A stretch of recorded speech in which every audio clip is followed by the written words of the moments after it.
বন্ধুরা, আজকের আমি সেই আগের দিনকার মনে আছে আগের দিনকার যে মাছের মাথায় যে ভেজে রেখেছিলাম সেইটা আমি আজকে এই আলু দিয়ে করব।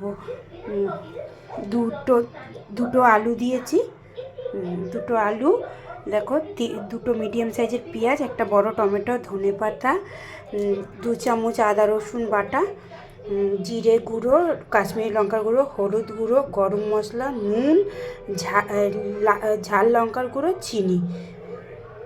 এবার তোমরা দেখতে থাকো আমি কীভাবে করছি। তেলটা গরম হয়ে গেছে, আমি আলুগুলোকে ফ্রাই করে নেব নুন হলুদ দিয়ে।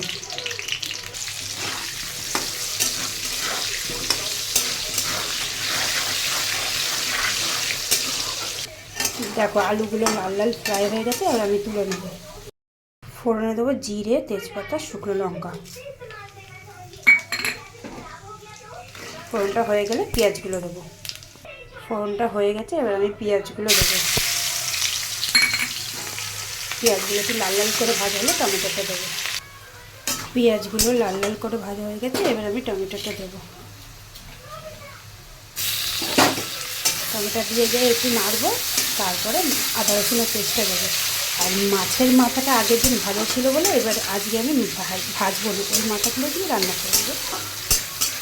টমেটোগুলো একটু নরম হয়ে গেছে, এবার আদা রসুনের পেস্টটা দিয়ে দেবো।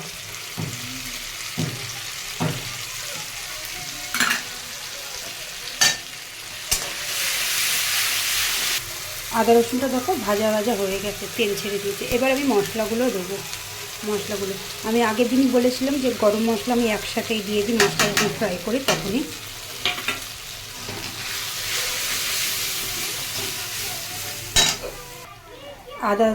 আদার বাটিটা রেখেছিলাম, আদা রসুন পেস্টটা, ওটা ধুয়ে জল দিলাম একটুখানি।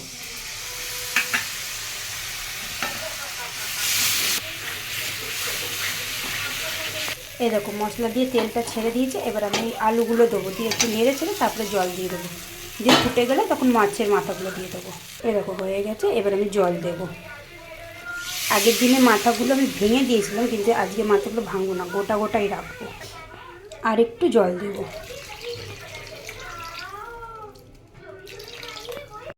জলগুলো ফুটে গেছে, এবার আমি একটা একটা করে মাছের মাথাগুলো আমি দিয়ে দেবো।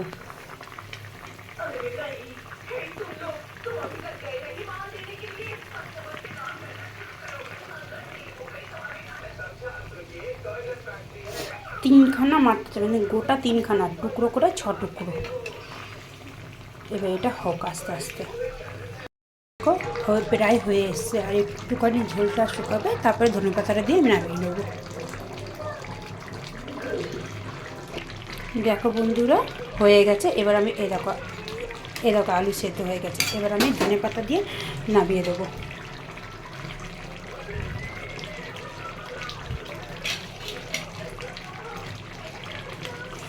তোমরা এমনি করে একদিন করে খেয়ে আমাকে জানিও কিরম হয়েছে।